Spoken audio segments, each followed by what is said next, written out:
Welcome to Behind the Curtain, Nashville's movers, shakers, and tastemakers. Brought to you by Chord Real Estate, your key to the heart of Nashville. I'm Steve Luther alongside my co-host Van Hoy. Here we peel back the layers of Nashville's vibrant scene, sitting down with the innovators, creators, and leaders who shape our city. From music to business and everything in between, we dive into the journeys that have brought them to where they are today. We're here to uncover the stories behind the success, the passion driving their pursuits, and why they've chosen Nashville as their stage. It's about the people who dream big, push boundaries, and make this city truly unique. So join us as we explore the heart and soul of Nashville through the eyes of those who know it best. So today we're joined by Dr. Jason Hulme, the charismatic and innovative CEO of Active Spine and Joint Center. Known for his expertise in chiropractic care and sports medicine, Dr. Hulme is also a distinguished speaker and educator in functional movement systems. And with his unique blend of professional knowledge and a great sense of humor, Dr. Hulme brings a dynamic perspective to health and wellness. Well, Jason, as the CEO of Active Spine and Joint Center, what innovative approaches and techniques have you implemented into patient care? Oh, man.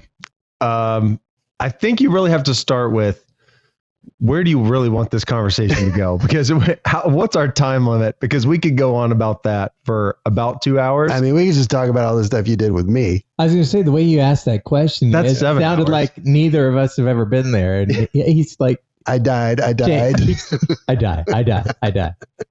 You and Rachel Zoe. But it's as if he hasn't like totally changed both of our lives, which he has. Man, I don't even know where to start. So I think we have to start with this profession a little bit and just say this profession goes back quite a ways. You know, the early 1900s is when this profession started. So chiropractic as a whole, relatively new profession. But, you know, the foundation was based around the nervous system and doing exams around the nervous system, how we can get the body to function most optimally. You know, in 1900s, early like 1904, 1905, healthcare as a whole was kind of on rocky ground, right? Bloodletting was still going on for the medical profession. And there were lots of errors that were happening in healthcare. And so there was this big need for a more natural approach of how do we just optimize the body as a whole? And so that's basically how this foundation started. And so over the years, it's obviously evolved dramatically into how can we optimize the nervous system, the full body as a whole, to tap into the body's ability to heal and strengthen and to, alleviate pain in as many natural ways as possible. And so, you know, if we go back 1930s, one of the founders of the profession was a guy named B.J. Palmer, and some very famous photos. If you see his facility, what's amazing from the gym perspective is it looks like a modern day CrossFit gym. It's beautiful. There's one of the first rowers there. There's some unbelievable equipment that he was designing for shoulder mobility, shoulder strength. It's an absolutely phenomenal facility. And one of the principles of that gym back then and that rehab facility was that no matter what you do, no matter what the exam is with the patient, at the end of the day, the patient has to be reliable for building and fixing the area of their body that has long been in disuse. So what have they not been optimized? What's that weak link or that missing perspective? And so our job is basically just, if you go back into the 30s and you look at now modern medicine and where the science is at, you basically take that and just amplify it with a lot more evidence as to why that's the most valuable thing. So our job is really boils down to, in the healthcare world, is to evaluate the patient and find out which areas are taking a break and which areas are doing all the work. And most of the time, what you find out, very much just like when you have 3 people in a group and 2 are on their cell phone the whole time, there's one doing the rest of the work. Who's upset, griping to their spouse that evening? It's always the one that did all the work, right? The body's very similar. So the area that's griping typically is carrying too much of the load, and we've got to wake up those other parts. And so what we were able to envision with our business and find out how to systematically design was this idea that we can put on video the most thorough exam that there is to find out which areas aren't doing their job the most efficiently and how can we bring that back as quickly as possible. So how can we get to the root cause of the issue that's leading to so much of their discomfort quickly? And so that's what we pioneered, was taking this exam. You'd mentioned it earlier, but it's that functional movement systems exam, which is where a very large group of researchers and providers came together and said, how can we put this together in a systematic way that can be reproduced, as opposed to there just being several gurus in the country that do a great job? How can everyone level up in healthcare? And so that's been their mission, is to find what can that high level exam be, so we can trust other providers to refer to across the country to take care of our patients. So you're talking about the video that you do in the initial review when a patient comes in. Exactly. Yep. So we're most well known for being the first to put that on video consistently. And we have the most recorded videos, in the country on that exam. So since we both both acknowledge that we've been his patient. Yeah. Are we not violating any HIPAA? I haven't signed any papers. I can say whatever I want about me. So I have to be honest. I had no idea that's what you were doing. I thought you did that so you didn't have to be in the room. I had no concept. Fantastic. I thought you were so busy that like you didn't want to be in there. And so you had somebody else videoing me. So when you got around to it, you had patients stacked up in different exam rooms. I honestly have always thought the reason they were videoing me was that you were too busy. And so you couldn't be in there. Let's not mistake. It increases efficiency exponentially. Right. So we can help way more people. But I had no idea there was standing there doing the recording. Reason. Oh, absolutely. It's way more efficient. Literally thought, he's just so slammed. He's got somebody taking video so he can quickly glance on speed it up and he can jump in. There's a percentage there of efficiency to it, but we can measure on the screen real efficiently, real quickly. Wow. And we can then say that we're working with, we commonly are referred to by other leading healthcare providers in our region. And so those individuals, when they refer in, I can send them back an exam real quickly, video like, hey, here's what we're seeing and here's how they're improving. And it just speeds up that doctor to doctor communication. So it really goes a long way. I've already learned something today. Now I'm kind of curious. One of my other doctors mentioned there's a certain kind of I believe it's like a heart scan that they do that now has this AI overlay where it will go in and sort of read the results. Absolutely. And you end up seeing a lot more than someone with human eyes for sure. See sometimes. Are you seeing that coming to what you're doing? Like where AI is going to review this video and like say, Absolutely. Hey, check this out and this out and this out. Yeah. So for the last 3 months, we've been helping evaluate that exact thing. Oh, wow. Wow. Yeah. We've been doing that. What do you think? Some huge positives, and there's still a long way to go. Yeah. See, with the human body, it's really tough because a lot of the things we're looking for are not only how well do the muscles work or the big movements like our hips, shoulders, et cetera. But when it comes to the spine, there's a whole lot of vertebrae and you can't see those, right? Because we have skin, we have muscles, they're deep. So what happens is for AI on some of these measurements, they really can't tell, are we getting a ton of movement from many of these joints, or is it just one big hinge at one area, right? Mm-hmm. So it's struggling with some of the measurements, like how are we going to figure that out? And hopefully there's people way smarter than I am, they're going to figure that out.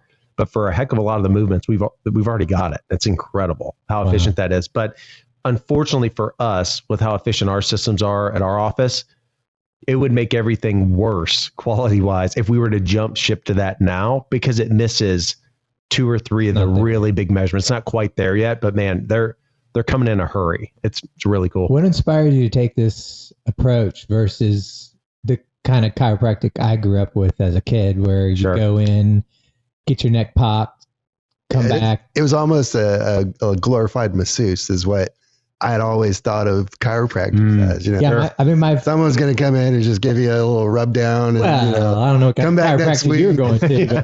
But, when I was a kid, I had a whiplash situation, and I ended up going to the chiropractor, my buddy's dad, and I went into the clinic, and he popped my neck, and it was crazy and dramatic, and and I wore a neck brace to school for a few days, and then I came back for another pop, and everything was fine. It was. Yeah. And then they get you in. Okay, here's your plan. We're going to pop you every so many weeks. Sure. But when we met you, it was all different. Nobody popped my neck for years. Sure. At your place. Sure. It was totally different experience. It felt like going to a doctor's office, like I was getting physical therapy. Absolutely. Absolutely. Not, go get my neck popped. Exactly. And so that's just that more holistic. Not that there's anything wrong. I don't know anything. I'm not medical. I come from real estate and music and design. Yeah, I think that's where it goes to the evolution of the But what inspired you to take such a different approach? Man, mine was pretty straightforward. What got me attracted to this profession was a really unimpressive story. So I was in a karate tournament. Unimpress us, will you? Yeah, I can't wait. And in the 90s, I was in a karate tournament, and it was the black belt division, and I was supposed to win. And I was very arrogant that day. And I actually had my wife, who was my girlfriend at the time, there. I was really going to impress her. Yeah. So I was trying off some new moves, and I had my hands down. And since I was the number one rank coming into it, I get to draw a random card basically of who I'm going to fight in that match. And so it's always somebody, not always, but you expect them to not be ranked. They're probably not going to be extremely talented. So if you were going to be a turd, that's the time to, show out or whatever. Well, I definitely did that, and that definitely was not the time. And this guy caught me with a punch so hard in my ribs. I had never had a broken rib, but I was positive that's what that was. And I was done. I don't even remember the rest of the tournament. It was double elimination. I don't remember the second fight. I was in miserable pain, and I lost pretty embarrassingly. Well, then we went back to my primary care in Hendersonville, who recently just retired, Nell Nestor. And I saw Nell, and I was like, I think my ribs are broke. And she did an exam, and I don't even remember it. I was 10, 15. And she said, well, it's not broken. You'll be fine. Just give it 3 to 6 weeks and you'll be fine. And that was just not acceptable. I was a bad asthmatic. I couldn't breathe. I felt horrible. I couldn't go teach in class. It was just a really rough time on me emotionally more than anything. Like I couldn't do what I identified with being great at. And so anyway, my mom got tired of seeing me mope around the house and feel miserable about 3 days in. And she said, look, I'm going to the chiropractor. You need to come too. I said, I have no idea what that is. And so she takes me to a chiropractor. He evaluates and he goes, no, I think I know what's going on. He adjusts me and instantly I could take a deep breath in again. And I go, that's what I'm going to do. Wow. That was the whole story. I knew nothing else about the profession. I knew my one experience. I couldn't breathe. I couldn't turn. I couldn't teach. Right. I got adjusted and go, oh my gosh, like whatever this is, you go there, you hurt, you go there once and you're amazing. What were you teaching? So I was teaching karate. So I was teaching the classes. So my karate instructor at the time was also a pro volleyball player. So he would travel around. So I would teach class when he was gone. Wow. And so that was kind of my show to get to lead the way. And so we had a lot of fun with that. And as soon as I had that experience, I literally went home that night and I go, Mom, I want to be a chiropractor. And she goes, that would be awesome. And I go, well, that's all you need to hear. So Mom said, do it. So I'm doing it. And that was it. And that's all I knew until I got into the school. So then what in school clicked your antenna that I'm going to not just pop necks, I'm going to go this whole other route of wellness? Sure. Yeah. So I got into it thinking my whole goal was, one, I was upset that Nell did not refer me to a chiro because it literally was one visit. So I was upset about that. And two, I knew that this helped me incredibly with my sport right away and that this has got to be able to help others. And it just drove me crazy that that wasn't happening in our community. So I literally had two missions. It was to integrate really well with the medical community, come back and help our athletes. And whatever it takes to do that the best, I'm going to do. And so when I got into school, it became a lot more about that traditional adjustment and evaluation. And the chiropractic history part I thought was super cool, but I didn't see how that was going to line up with actually great results from getting athletes back. And that when we looked at the history back in the 30s, what were they doing? They were working the daylights out of these people. Yes, they would adjust the area that wasn't moving well, but what would they do? They'd fix the strength issues that they didn't have, or whatever their injury was, they would rehab it very aggressively and progressively for the 30s, which is a lot of the techniques they were doing. It's literally what the science now proves out time and time again is awesome. So that's really what it was all about. Yeah, we don't ever come to you and you pop my neck and hand me a pill and send me on my way. That does not occur. I get abused afterwards. We're going to make you work, right? I mean, it's simple and plain. Like the body has to adapt. And if you don't give it the right stimulus, it has nothing to respond to.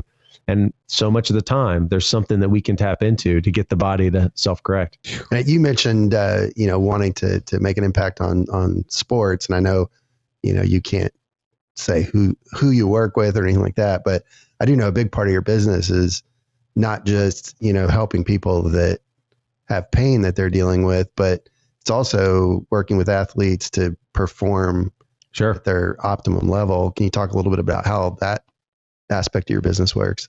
For sure. I think when it comes to pro athletes, because we see athletes of all ages, young athletes all the way to professional level in many, many sports. And several of those do come because they know I'm an instructor for that organization we talked about. That is one way that they find us, but also word of mouth referrals from those other athletes. And so when they come in, a lot of times, athletes throughout the season do get beat up. That does happen. So they need to recover from some injury. So typically when they come in, we're trying to see, basically there's 4 pillars that really matter to an athlete's health.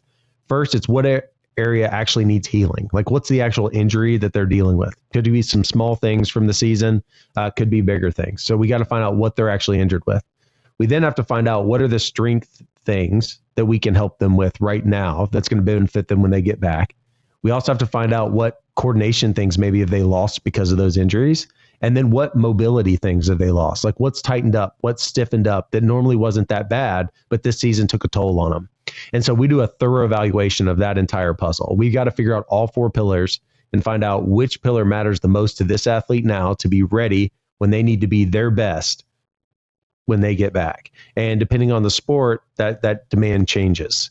But one of the biggest things with the athletes, it's all about, I need that athlete to be more of who they are more of the time when they're on the court, right? Like we had one professional athlete that comes to mind. One of the situations that was tough is that they just felt that they were coming off an injury and that their legs were just getting so fatigued in the season. Well, our job getting them back next season is make sure their legs don't get tired at all that season. That can't be what's holding them back, because that's going to have huge implications on their future contracts, et cetera. So our job is to find out, how do we make them more of who they are, more of that time? And that's what my mentors have taught me. And so that is our objective, is to help just share that message and to spend that time with them and really find out what are our paths, what can we do, and then how do we maximize that? You're not just doing that here in Nashville. You're speaking and instructing other physicians all around the country. Well, we're in convention season now. Yeah. So there's a lot of travel. I think I'm here in town 4 out of the next 13 weekends. Either I'm at the national board helping write the test exams, or I'm at big conferences helping teach. And then there's a couple in there that I'm actually attending because some important speakers are there. I've got some important meetings. Local boy done good. We're doing our best. Yeah. It's trying to help the best we can. Incredible. Trying to help. Now, the private consulting that you do, the public speaking you do, how has that impacted your approach to education, to patient care, how you run your business? What impact has that had? Yeah, I think it's had a ginormous impact. I mean, I think it all really comes back to that issue that, when we came back, we really had that one mission, which was to help as many people in our community as possible. And how can Active Spine and Joint Center be a part of that? So that was what it really started as. And then what we found real quick is it's really hard to refer to people across the country. And we have so many patients ask, like, hey, who do you have in Birmingham? Who do you have here? And we need to have that name for them. And unless they've fit a certain type of pedigree and we've known they've went through certain training, it's hard to really have that confidence unless you know them personally and have worked with them, et cetera.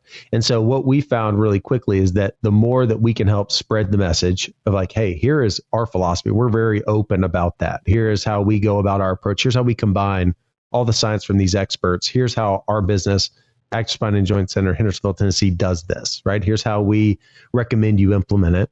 That we see clinics pop up all over now implementing those methods. And so I was fortunate to be able to, by one of my biggest mentors, one of the top PTs in the world named Greg Cook, asked me to help write a book during the pandemic called The Business of Movement. And so we were highlighted in there from the medical side of how do you actually do this? Because what happens is it's extremely hard to make this actually work as a functional business because it is so time intensive, like Right. you experienced. It's time intensive to do this the right way. It's way the heck easier to make your business just one thing, Yeah. if that makes sense. Well, and you have to have a bigger facility because You need a bigger you've got a facility. whole workout space Yeah, absolutely. that has to be available for lots of patients at one time. So now with modern day, y'all are way better experts at this than I am. But when I talk about the business side, what does that come back to? That comes back to my wife, Cassie Hulme, saying, all right, you have no idea how to actually do this. So let's figure it out and put it on paper, because I knew what I wanted, but I had no idea how to pull that off. Wow. And so her vision and her expertise is to be able to be that long, slow, deep thinker on how are we actually going to make the business work. We just have to paint the vision appropriately, and she's going to find a way. And that's been something she's been amazing at forever. And one of her things at 5 years into practice, because our contract was coming up, we were at Bluegrass Commons. Right. And at 5 years in, she's like, we got to get out of here. This is way too small. And I said, okay, well, what are we going to do next? And I was like, well, let's look for other places to rent, because we go on that story forever. But my whole life was, I was ready to rent my whole life. I wanted to stay in an apartment forever. Right. I didn't want to own a building, any of those things. Yeah. And Cassie said, no, because Steve was doing the talk way back. I mean, I was 4 years into practice, and Steve was doing a talk on a weekend. Ashley was there and said, I was like, let's just go to this thing, because Cassie wanted to go. So I was like, okay, I'll go. And I didn't understand that the ulterior motive was Cassie was like, you have to convince him to buy a house, and you have to convince him that, we need a building. And I was like, we're not doing that. And they obviously won that argument very abruptly, that like, you're making a lot of mistakes here. Steve and I assume Cassie win a lot of arguments. Yeah. But that was a huge instrumental moment, was to get the house when we were not comfortable doing that. Right. I mean, that was a huge outside my comfort zone. I didn't feel good about that at all. And it was a great house. Oh, it was a great house. It was way outside. We just got very fortunate with how that whole thing went down, and Steve and Ashley's help with that. That was crazy.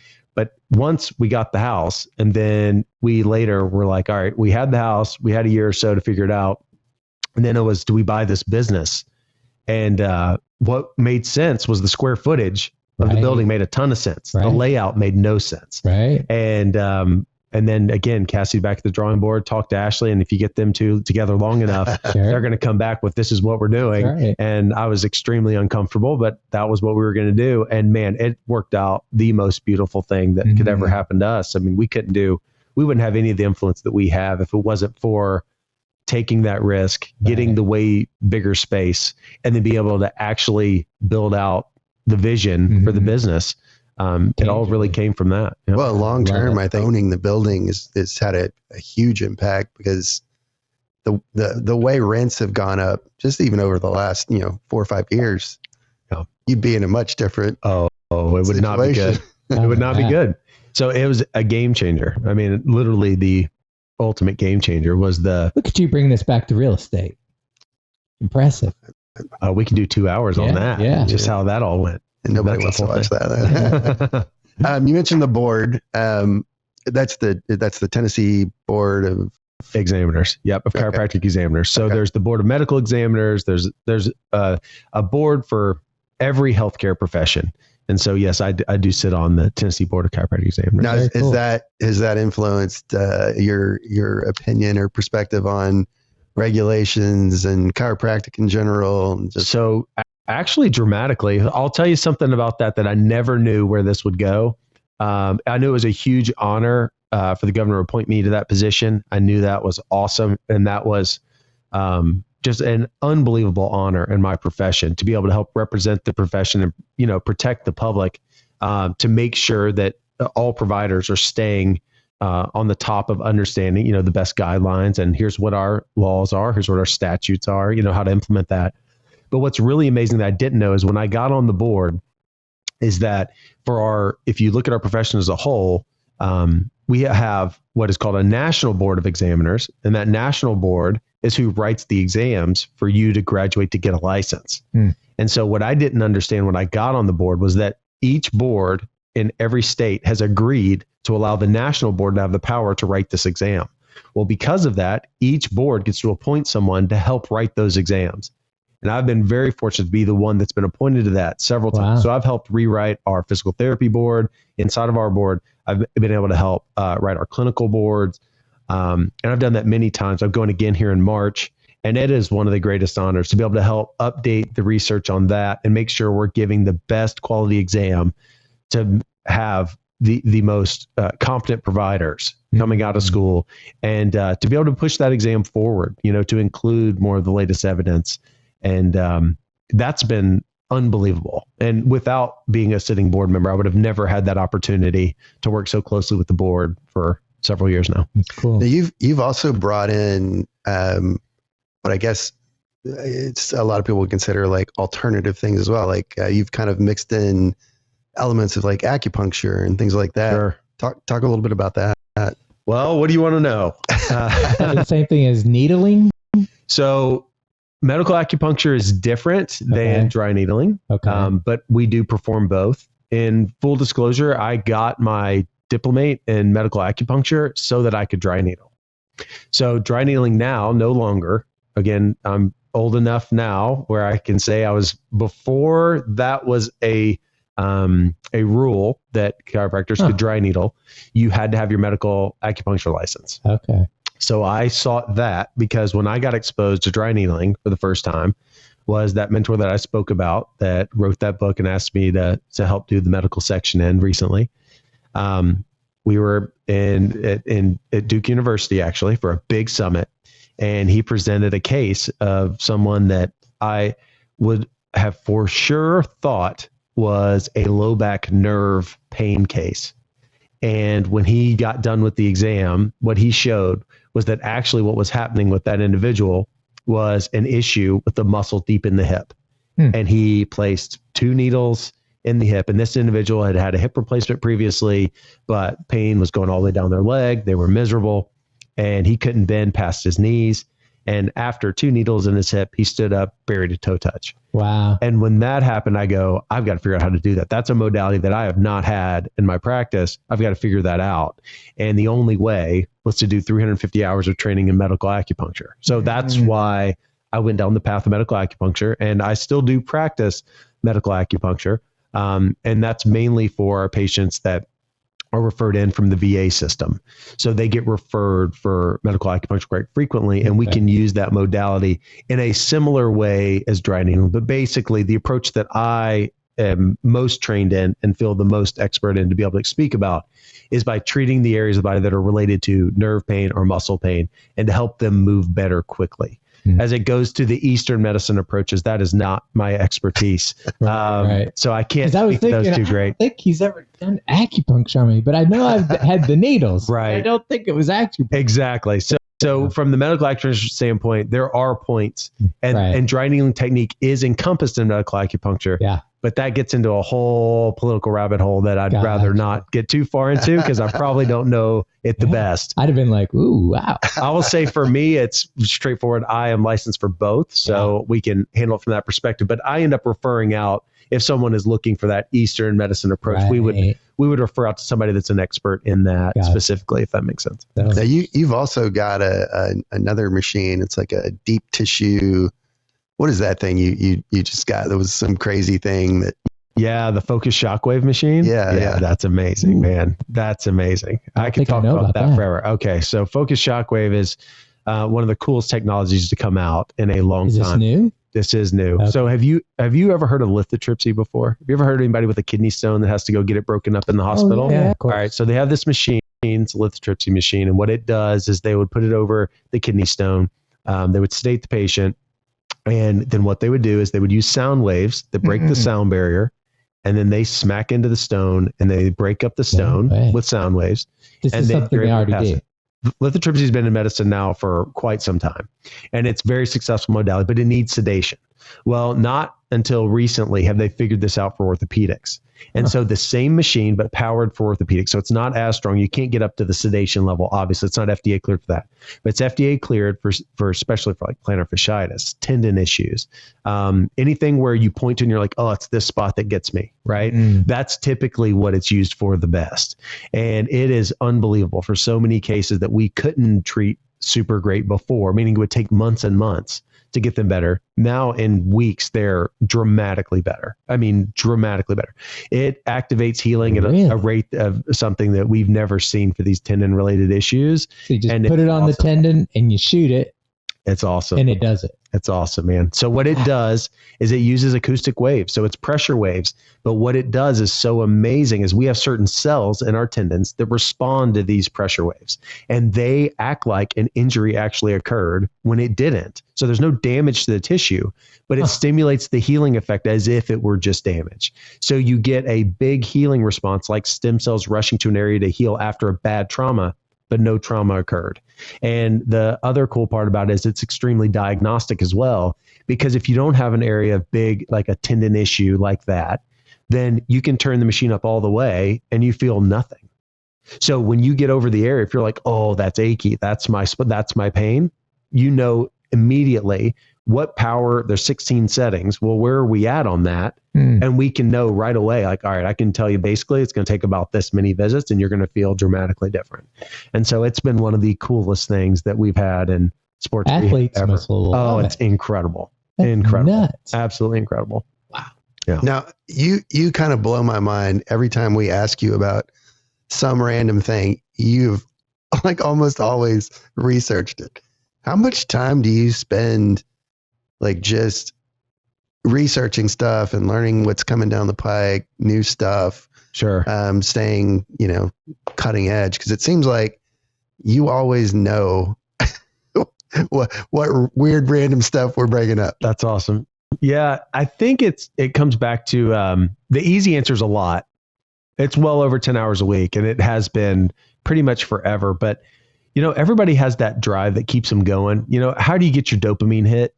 But for me, I don't know why, but that's always been an unbelievable dopamine hit. So just to rip through the latest studies coming out on the topic, or what are the more innovative approaches, and going to these conferences is helpful too, because you really get to see the experts in each individual field or specialty. Like you'll see the experts on Shockwave right now, and you'll get to talk to them, and then you can pull the independent studies.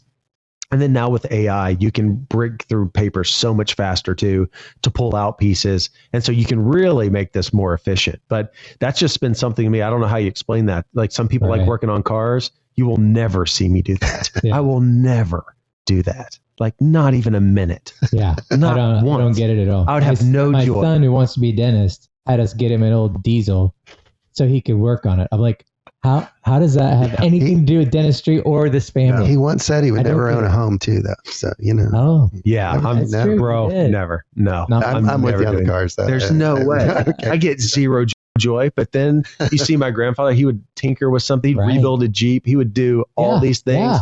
I'm like, man, one day I'm going to love that. That never happened. Yeah. That never happened. They want to know how it works. Yep. I got nothing. But when it comes to the medical side, if it has to do with movement, pain, tendons. The guy who asked you this question is like Mr. Research and all things real estate and technology and everything. I spent a little time on it too. Guess how often I look at that? It's unbelievable. Never. Like my knowledge base is extremely narrow, but very deep in a couple subjects. Yeah. And that's all I got for you. So I can go on those forever. Awesome. Get me on anything else. I mean, how many times I've called you about the dumbest thing? I mean, I don't know the simplest things about how to like fix my house or whatever. I mean, it's miserable. I used to call y'all like miserable times a day, being like, Steve, help me. Maybe that's what I don't call him enough. I should call him more. Oh, that was I just pay for it. Yeah, that's what we're here for. So all this research and stuff that you do, what do you see coming down the pike? New stuff that's potentially game changer that we don't know about yet. What's like sound waves? Yeah, it's getting harder. Like the science is catching up. We're getting so good at optimizing the body. Yeah. I mean, if you just look at pro athletes now, like the careers of NBA athletes versus 20 years ago, it's dramatic. I mean, the ways we're able to just lean in and optimize the things that we already know. I think that's where this next 10 years really start seeing people, it becoming trendy to do what the science has been telling us for over a decade, where we are really learning to optimize every aspect of our life. I mean, the biggest trend that's really exploded this last probably 5 years is that it's no longer this taboo thing to strength train, right? Lifting weights, we're finally killing this idea that, oh, if I pick up heavy things, I'm going to be so big of a bodybuilder, I won't fit through a door, right? Like that is such a fallacy. It is so impossible to put on that level of muscle without unbelievable dedication, a certain age profile, and a certain blood profile. Like it is extremely tough to do that. Most can't possibly eat enough protein and train that hard. They have lives and families, and they want to see either one of those actually successfully occur. Right. But these things still live out there. You'll hear them all the time. They'll be scared to lift weights because they're going to be too big or this or that. And the reality is that's not how the body works at all. And so what's been great, if there's been one pro of this, Instagram era, TikTok era, is that it's really made it more popular that, oh, I can go strength train and I just look more how I want to look and how I feel. But it's optimizing you at the deepest levels to prevent disease. The most important thing is lean muscle is the most important thing for us as humans to prevent all levels of disease, metabolic profiles, etc. So I think that's what we're going to keep seeing that trend of, that it's going to be so popular to take your health serious because it's the one thing you can't just buy, right? You have to earn that health. You have to pick up that weight. You have to put on that heavy backpack and go ruck with it. That's what we're going to see, is that currency is going to explode so heavy this next decade that's going to be where things start to fall. Like we're going to start seeing that explode more and more, that's going to be the trend, is to actually take control of your health and actually do the thing. And, rinse, do every day. You got to get up and you got to put in work. Yeah. I've heard it. Every day. Gravity is undefeated. All right. Yeah. I'm going to take this a little less serious here. Okay. Do that. Because we're getting real serious and about to start talking about working out. Yeah. As soon as I have to get on roasting Steve about where he needs to go with this. You brought up TikTok. So, I've seen a lot of chiropractic videos on TikTok. Here we go. This is so bad. I already don't like this. One of the funniest things to me on TikTok is watching the chiropractors that are, cracking the backs and stuff. And the patients are like uncontrollably farting. Oh, okay. I don't want to violate any HIPAA rules or anything. So no names or anything, but what's like some of the funniest stuff that you've had happen in the office? In the office. Yeah. Oh man. I don't even know. We have at least 5 hysterically laughing moments a day. So I don't even know what would go down as funniest. I don't even know. Give me a better category. I don't know. I had a funny moment at his office. Oh, do tell. I did. You may not even know about this. I don't know. So after my spinal cord injury, I lost the use of the right side of my body for a few months. Yep. He helped me get it back. Right. And I couldn't even use my right arm at all. So my hand was all pulled in and I couldn't even pick up a piece of paper. So I would go in and they would strap these little rubber band things onto my fingers and you'd put me on a table, right? And I'm surrounded by all these athletes. You got all different ages, like you said, some are pro, all different level of athletes. And I'm sitting there, I'm laid out flat on this table in the middle of all these athletes they're pumping iron and they're grunting, right? And here I am laid flat. Now I'm doing nothing but like working my little finger. So I'm not dressed in shorts or whatever like the rest of them. I'm like dressed up. I came from the office and I'm wearing some loud, flashy, flowered shirt and I had bright yellow shoes on and I'm laid out on this table surrounded by athletes and they're they're grunting and I'm lying there and all I'm doing is finger exercises like this. And I'm literally just doing this. And as all of a sudden, I just realized how silly this must look, because then I'm listening to the grunting. Okay. So, and I just started to laugh.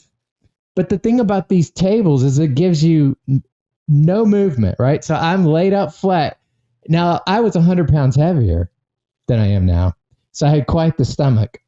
And I'm laid out in my flowered shirt with my giant stomach, hearing all the grunting, and I'm doing this, and I'm like seeing them out of the side of my eyes, and they're looking at me, and I start to laugh. Now, when I started to laugh, my stomach started to bounce, which made me laugh harder, which then I tried to not laugh out loud because I thought, okay, now I look like I'm some crazy person, hysterically laughing, bouncing on a table with my fingers doing this while they're all grunting. And so I start crying. Like I have tears pouring out the sides of my eyes because I'm laid out on my back. And I'm trying to hold the laughter in. And then all of a sudden I realized I'm becoming a spectacle. And they're starting to look. Now I've got all these guys and they're starting to realize, because I'm literally bouncing on this table, trying not to laugh. And I'm starting to look like a complete lunatic. And all of a sudden, I realized they've all stopped and they're looking at me like, oh my gosh. And I summoned my inner Chris Farley and I yelled out at the top of my lungs in your gym, fat man in a flower shirt, do finger exercises. You're impossible. They lost it. The whole room erupted in laughter. And dude's like, man, I trained you. And I said, no, you wouldn't, because I can't feel certain things that you couldn't live without. Yeah. And it was like, oh my gosh, it was a nightmare. But it, it worked. Yeah. It worked. I went from finger exercises to everything else. And now I can, do my thing. I know. And you picked up some heavy stuff too. Eventually. Yeah. But yeah. But I think that's the key thing. Laughter is obviously attractive, no matter what, at any time. It attracted some attention. It will do that. It will do that. But that is one of the things that we love about the culture at the office, though, is that, we have 3 different sections. So we have the very medical front of the clinic. Then we have the upstairs in the back, which is the bright colors, the more easy introduction into movement. And then we have the downstairs where the heavy fun stuff is. Yeah, I don't like to go downstairs. And I understand. I'm aware. I was present there, man. I was there. So, but the key thing is that our goal with everyone, no matter the age, like for example, today we had somebody in that he's 78. He had lumbar fusion at 5 different levels. And now he's to the point where we had him being able to lift 70 pounds off the ground. Wow. And that's a huge feat for him that he hasn't been able to do in quite some time. And he did absolutely fantastic with it. But in his healing journey, that's where he's at. And for a long time, unfortunately, he was upstairs, right, in that rehabilitation because he lost all leg function. And it was a really tough go for him. But the difference is that we have that. Our ulterior motive is to move everyone from the front to the upstairs to the downstairs. Right. And so whether they know that or not, our goal is to get them there, whether they know it or not. And they leave you in the downstairs. When they're upstairs, they're still with you, helping you out. But downstairs, you're left to your own devices. Yeah. So if you look at like the true culture and the thing we don't want people to know, but we kind of want them to figure out, is that our goal is that exact thing. The secret sauce that we figured out is and then you're out the door. You don't hook us in and then keep us forever. Exactly. That's what blew my mind. That's the beauty. So the whole thing is get you downstairs, get you learning that strength training is safe. It's healthy. Right. It's going to make you feel better. You're going to feel a heck of a lot better. But then we've got to start you on lift and we got to leave for a while. Yeah. And then now we got to come back in and check on and see how you're doing. Do you have correct cameras? What happens? Can you see us down we do there? Not. I always wondered if there were hidden cameras. I was like, I would look. I would really look. Yeah, that would be helpful. But we don't. So I always assumed you did. We're down there. We're with you. We leave you, come back, see what now weird techniques you created on your own, fix those. Yeah. But that's how true learning occurs. If we're there babysitting the whole time, we unfortunately on accident build dependence. And now you have to have somebody there with you all times or you have no chance of ever pulling this off on your own. So when we're pulling the reins back and stopping our control, we want you to be addicted to how good you feel. Like, oh my gosh, I couldn't do that. Now I can do that. Right. When we've got that piece going, we have to leave you and let you be there for a while to realize I can do this at workout anytime for $10 a month now. Like what I'm doing now, I couldn't do what I was doing for that first 2 months. Yeah. But now this part, I can do this part. And that switch is what we're trying. Brainwash is probably not the right word, but that's our brainwash that we're trying to pull off on every patient. That's and good. We keep a tally. How many self-select fitness that did not 2 months ago? And so that is our big reward for us when we know we did it perfect, is that's when we know they've drank the Kool-Aid of taking on health and making this a complete lifestyle change. I went out and bought all that stuff down there, but I haven't used it. Yeah, so that's the problem. So see, we didn't complete the job, man. We did not complete the job. I have a rope. Oh, that's I even got the big giant rope. That's awesome. I did. Man, it looks good in there, doesn't it? Yes, it's cool. How much dust does it have on it? Well, my son uses it. So. Oh, see, yeah. He's a dog. Yeah. He's going to grind. Yeah. That's awesome. That's awesome. Well, it's been a pleasure. We're running up on time here. Are you ending this? Well, we have to eventually. Gosh. We have to eventually. Mm-hmm. Such reality. I can't wait for the new mics. When they come in, you invite me back. It's perfectly good mics. Yeah, if you want to, to peer over them. Yeah, it's been great. I've learned how to look through only my right eye for this entire hour. I'm sure a lot of people will want to know how to get a hold of you.